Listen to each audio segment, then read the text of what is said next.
আজকের রাত কি তেহরানের পতনের রাত নাকি আধুনিক যুগের ইয়াজিদদের ধ্বংসের সূচনা?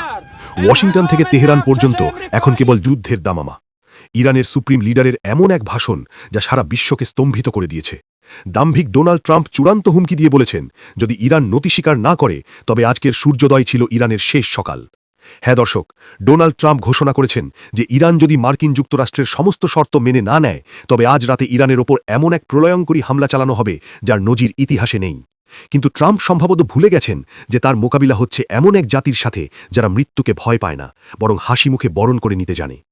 ইরানের নতুন সুপ্রিম লিডার মোজতাবা খামেনেই তার এক তেজস্বী ভাষণে জনগণকে এমন এক নির্দেশ দিয়েছেন যা পেন্টাগনের সমরবিদদেরও ঘুম কেড়ে নিয়েছে।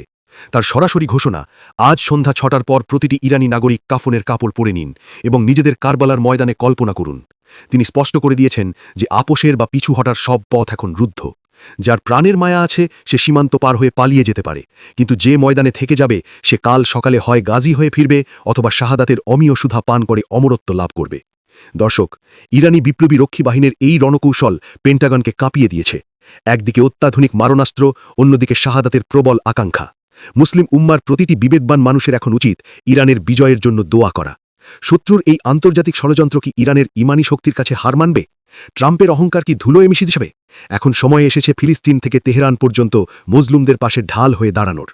দর্শক, মহান সৃষ্টিকর্তা যেন শত্রুর সব অশুভ চক্রান্ত নস্যাৎ করে দেন এবং ইসলামের পতাকাকে সমুন্নত রাখেন। আপনার দোয়া আরশে ইলাহি কাঁপিয়ে দেওয়ার ক্ষমতা রাখে। এখনই এই ভিডিওটি দাবানলের মতো ছড়িয়ে দিন যাতে প্রতিটি মুসলমান এই দোয়ার অংশীদার হতে পারে। কমেন্ট সেকশনে ইরান জিন্দাবাদ ও ইসলাম জিন্দাবাদ লিখতে ভুলবেন না এবং নিয়মিত আপডেটের জন্য আমাদের পেজটি ফলো করুন।